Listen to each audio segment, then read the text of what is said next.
we have inside of us the potential to bring our life to a completely new level of experience. And spiritual practice is a tool that can allow us to bring out this potential and to be able to manifest it better. Nevertheless, we have some thoughts about our practice that really diminish the potential that this practice has to transform our lives. And these limiting thoughts come a little bit from our natural inclinations as human beings, and then also a little bit from the context in which spirituality has been sold to us.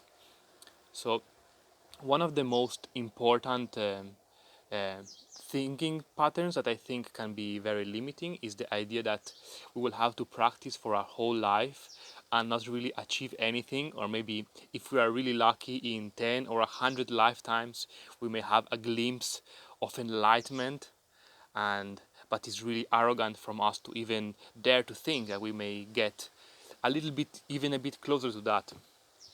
So yeah, I think this thought is very limiting, and on one side it is good to have no expectation or no attachment, at least, to the results of our practice. But with this kind of thinking, I think we are more giving ourselves like no possibility, even like selling ourselves as losers even before starting the game. So definitely this is not very productive attitude in general.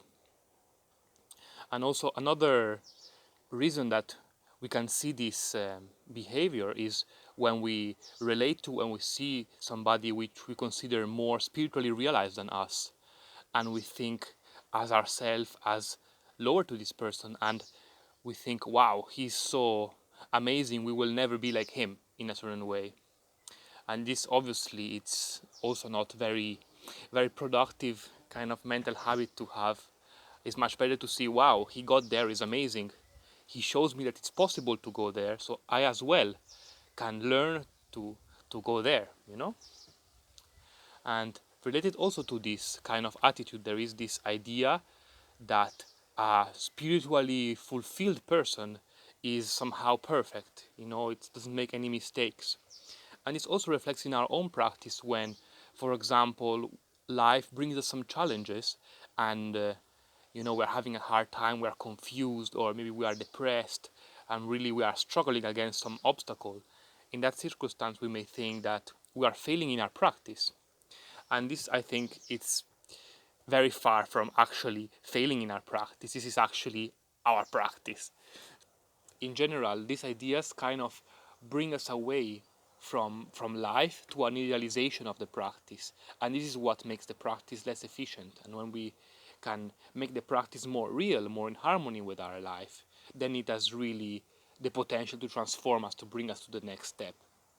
So in this video, I'm gonna talk about some things that I think are important to do, to change, or to correct in our attitude to really make the best out of this practice, and also to pinpoint which are, in my opinion, the attitudes which are not productive in our, that are most common, let's say, in our collective perception of practice. And also at the end of the video, we're going to do a little meditation exercise to visualize and to put us in the direction of this transformation, to make our practice more empowered, more efficient. So the first point is to understand the mechanism of learning cycles in our life, where we are being offered by life certain specific content, certain specific lessons, we could say, in a certain period. And obviously this lesson has to be a challenge for us. It has to be something that we don't know how to solve at the beginning of this cycle, and that by going through this cycle and, let's say, passing the test in a certain sense that are being offered to us, we can ascend beyond our current state, beyond our current understanding of life, and become something completely new. And in this process, we grow and we transform. So it is through this process, this natural process that is happening in everybody's life, that we grow spiritually. And spiritual practice has to be understood as a tool to help us to go smoother in this process, to make it faster, to make it more efficient. And for us to be able to step beyond this level that we are facing now, to, let's say, pass the test that we are being offered, then there has to be some sort of inner transformation, of changing of perspective, of thoughts. So it's not only a matter of practicing really hard, it is also a matter of taking ourselves into consideration and thinking, okay, what could I learn from this situation? What am I creating here? Where is my limiting belief? What part of me is being exposed by this situation around me in this moment? So a cycle may take, you know, 1 month or even one day or 10 years, depending on which cycle it is. Obviously, we're having cycles inside of cycles, but obviously our openness to put ourselves in question, to look outside, to make a step back and look at the situation in its whole is really important for us to be able to learn the content. We can even pass our whole life without learning a certain content, you know. So when we do learn and understand this shift that is necessary for us to do, then and we start to integrate it and we start to apply this new understanding in our life and transform our behavior, then we go to a new level of our life of experience. So it's like unlocking a new level of a video game. So the reality we are experiencing stays the same, but our level of expansion grows, and so our perception of reality changes. Therefore, the whole reality changes. When we access this new level, we may feel that everything becomes easier. Things that were a challenge for me before are not a challenge anymore. And this is really expanding and liberating and fulfilling moment of spiritual practice. But obviously, we're going to have, after this peak, another challenge being offered to us. And the challenge is not a challenge if it's not challenging. So obviously we're going to have moments of this sense of fulfillment, and again after that we're going to have another time of another problem, another challenge being offered to us, and this creates a certain wave movement of ups and downs in a sense that are really fundamental for our spiritual growth. So the more we learn, the more we grow, the more we also learn to navigate these natural ups and downs, and we don't have to be hit in the face from life really hard before we learn. We can learn to be able to be a better learner, learn faster, and using the tool of practice and our own introspection, use this mechanism of ups and downs, of waves, to grow even better and even more each time, passing beyond our current level of understanding and of perception of reality. So it is very important when we are facing a difficulty, when we are in a low point, to not see this as a negative thing, to see this as a possibility for growth. Obviously, you're not going to stop suffering from 100 to 0 in one day, but a lot of the suffering is us judging ourselves from experiencing this suffering. Oh my God, I'm depressed, that's so bad.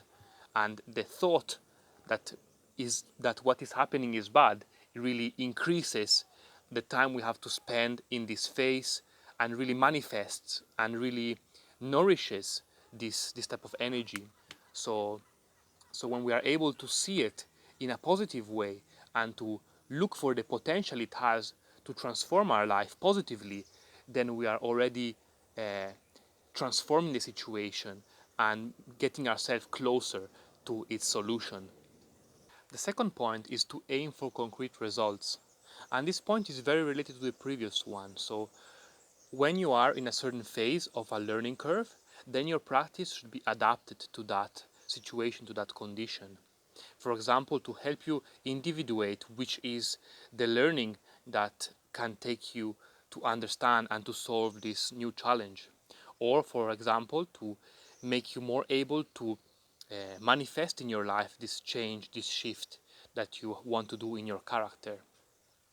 In this sense, practice is a tool for a concrete aim. For example, if you want to put a nail in the wall, you're going to use a hammer, not a spoon. And in this sense, you should try to understand what are you doing and why are you using that specific practice, and what kind of aspect you want to work on specifically. Then also, if you're not seeing any results from your practice, I think it is important that we feel free to change our practice, to experiment with it. Obviously, we should have faith with our practice and not change it every 2 seconds before giving it a real chance. But if after days, weeks, months, years, we keep on facing the same obstacle, even if we are putting a lot of effort in the practice, then it is important to feel free to experiment, to adapt the practice to our needs, to our circumstances. So in this way, the more we learn to use appropriately the tool of practice, the more we will be able to learn the content that is relevant for us in that moment and effectively transform and grow. The point number 3 is to dare, because so many of us don't really dare to even imagine ourselves having a better life, being more fulfilled, having a more joyful existence. And I think this is very important. I think there is a concept of modesty that is about making ourselves small, and again, this is putting us in a situation where we already set ourselves for failure before starting. So some people have extraordinary, amazing lives. Some people are spiritually realized, and you feel that they are enjoying, that they have an amazing aura around them. And there's nothing extraordinary about nobody really, or everybody is extraordinary in a sense that that experience is accessible to everybody. And that doesn't mean to try to become like that person or like that person, but even more try to uh, become that which you truly deeply desire, that is really important for you, so that you can become your own version of that person, that being that you want to be. So if, for example, you see a spiritual person that really inspires you, then you can learn from them and grow thanks to this person. But you don't need to become them. You don't need to become like them. You can become something that for you it's even better than becoming them, that is more suitable for your own personality, your own characteristic.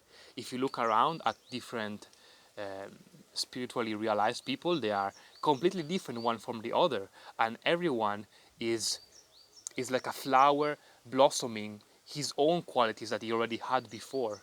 So I think it is important for us to dare to dream in which way we would like to blossom, in which qualities we would like to flourish into. So I think it is our right to dream what kind of experience of reality we want to have, what kind of life we want to create around us. Because if we don't actually choose, then the choice is going to be taken from the outside or from unconscious behaviors that I have in myself. So it's really important that to take that power in our hands. So we really don't know in which way we are going to blossom in a year or 5 or 10 from now. And also this image that we have about our ideal self is going to become outdated by some even better, even more resonant, even more true image of my best version. And it is also very important to continuously course correct our direction to fit even better what resonates correct to us. So the point number 4 is to put your heart into it. And in my experience with the practice, every time that I took an important step, an important leap in my growing process, it was always when I really put a lot of passion, a lot of heart into it. So often, practice can become one more obligation in our life, something heavy, something boring that we feel we have to do. And I feel that when we practice with this attitude, we're not going to get so many benefits from it. So it is important to look for our motivation, for our inspiration in our practice, for reason why it is important for us to do that work on ourselves. And I think when we find this, then we are able to really put our heart and soul into it, and also have the strength that it takes to put ourselves into question, to doubt ourselves, to transform ourselves. Because it's not an easy process. Obviously, we're going to have a lot of resistance to change and to transform, and we really need a lot of motivation to go against that natural resistance.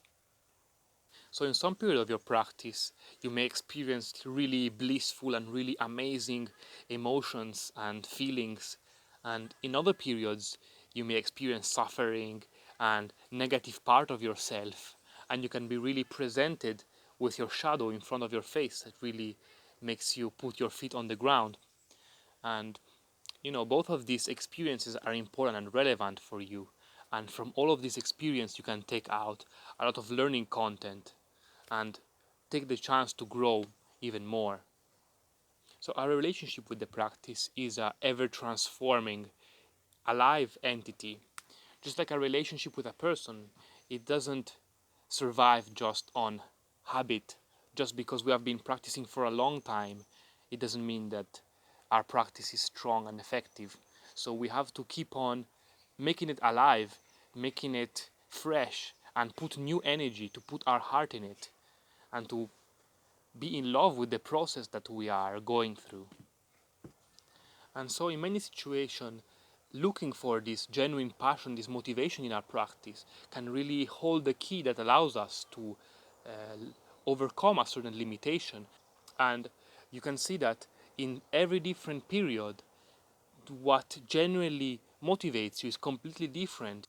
And you have to find this particular attitude that allows us to go through, to overcome this particular test or challenge.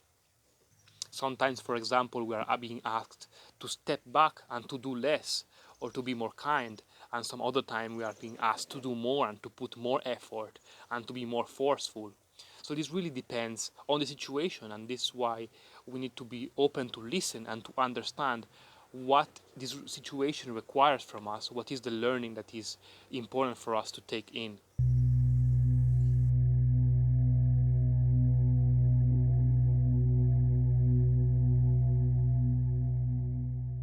Okay, so now we will pass to a little meditation exercise that we will use to bring out more of the potential of our practice.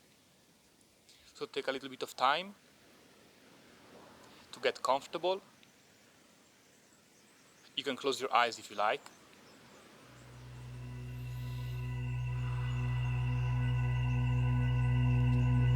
And come back to your breath.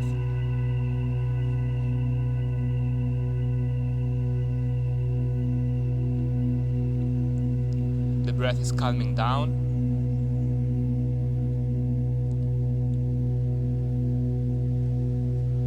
Becoming more present.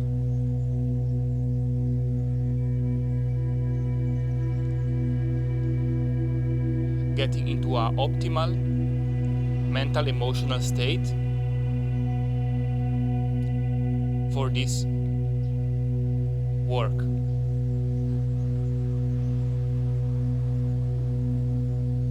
To be able to upgrade, to bring out more of the potential of my practice.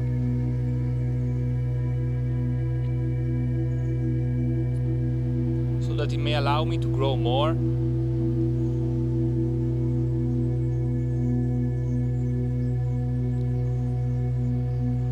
and express more of my best version.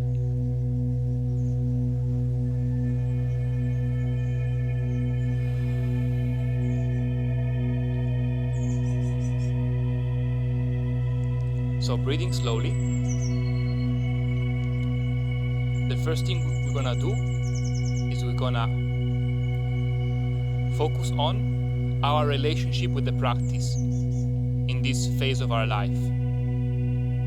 How do we feel about our practice? Are we motivated? Are we excited about our practice?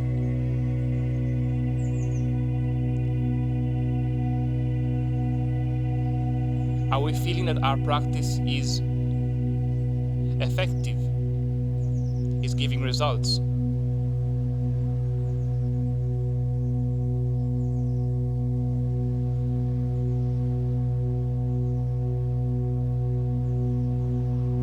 Just take a few moments to observe what feeling, what ideas are related with your relationship with the practice.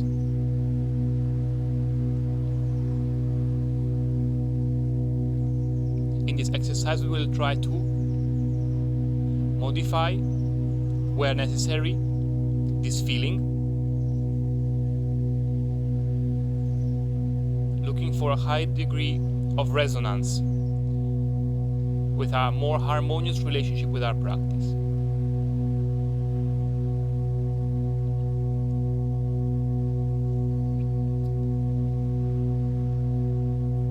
So, for a moment now, we're going to focus on what type of work we know deep inside of us that is important for us to do on ourselves in this moment, in this phase.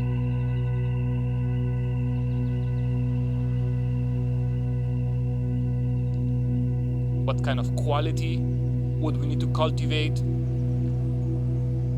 What kind of obstacle would we need to work on? It can be more than one thing.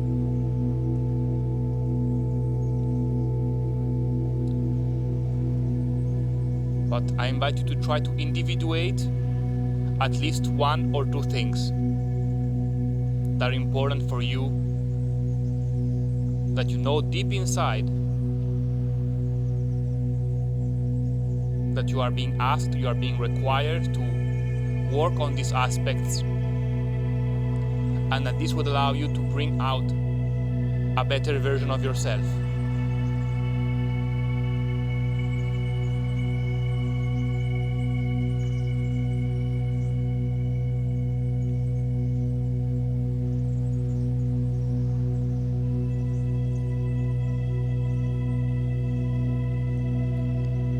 Let's take now a moment to visualize, to imagine what kind of practice we think that would be useful, would be relevant, would be necessary for us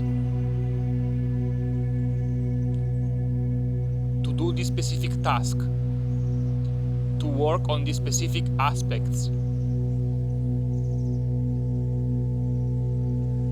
to make a transition from where we are now to our better version.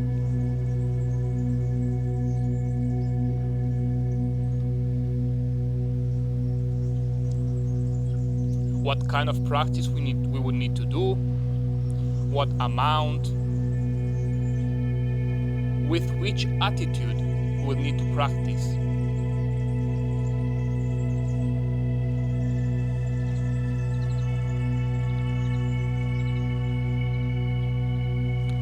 We try here to look for the answer in our deep self, in our deep sense of knowing, in our deep resonance.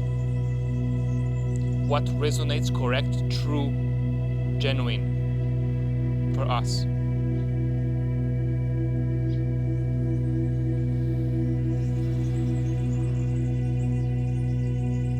We try to individuate the types of practice, one or more than one, the amount and the attitude that would be healthy, would be productive for us to face these particular challenges, to make this particular transformation.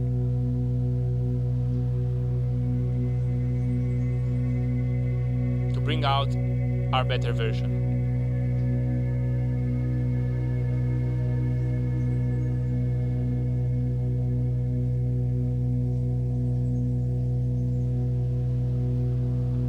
We imagine ourselves carrying on this process in a sustainable, gradual, healthy, and fulfilling way, so that we not only are in love with the result, but also we are in love with the process.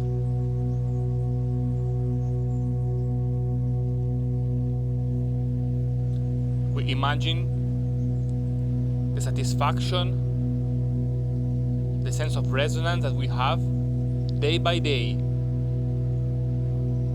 by working diligently, but also with compassion and kindness,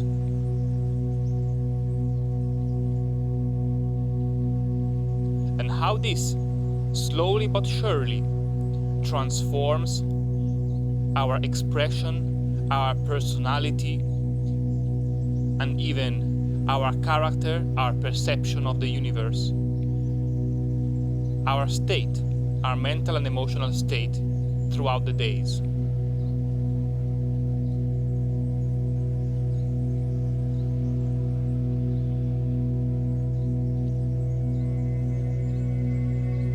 We visualize which other types of activities, maybe unrelated to practice, related more to our everyday life, would be important for us in this phase, would be useful, would be healthy, would be productive in any aspect. Our social interaction, what we do in our rest time, our distribution of the activities and time management.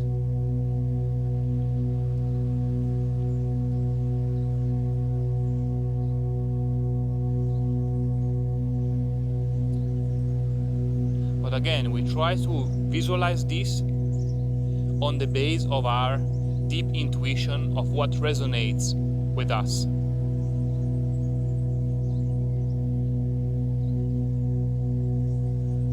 A rhythm that is sustainable, digestible, but at the same time exciting, interesting. If it is relevant for me, it will be at the same time exciting. Exciting I refer to in the sense as resonant.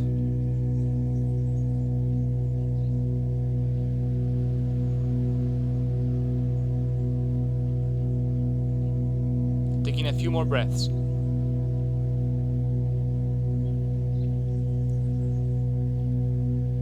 I connect with my relationship with my practice once again.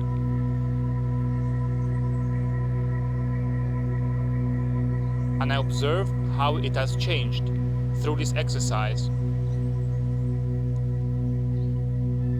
And even more, I inject positive energy in my relationship with the practice. My practice is my special time, my special tool, a magical moment where magic happens.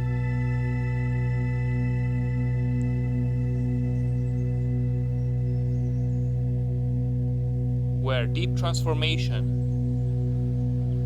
happens. Is relevant, is exciting. It's meaningful for me. I am in love with my practice. I am in love with myself.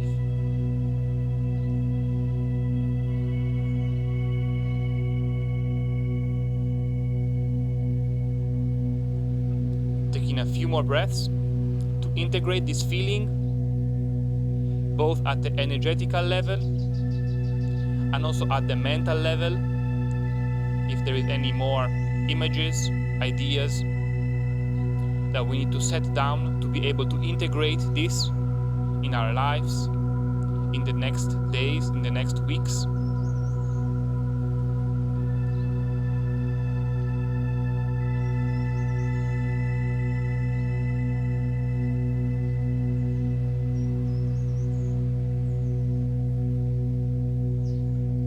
To better integrate this shift of relationship with our practice to a more empowered,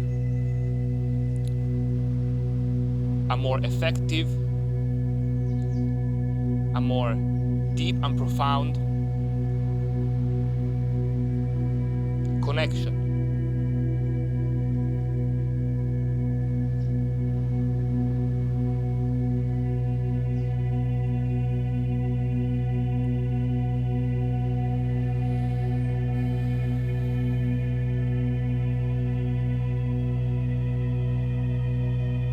And so taking the last few breaths,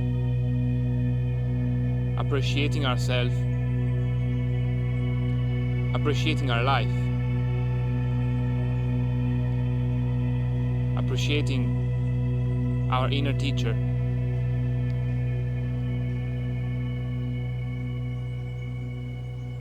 We close the space of practice.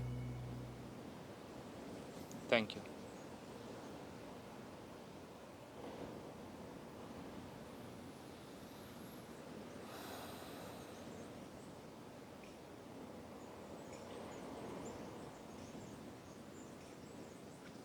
Slow by slow, you can open your eyes.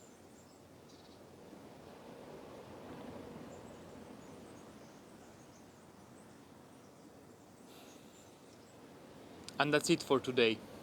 Thank you very much for being here, for doing this practice together. I hope you enjoyed and it was beneficial for you. Have a great day and see you next time.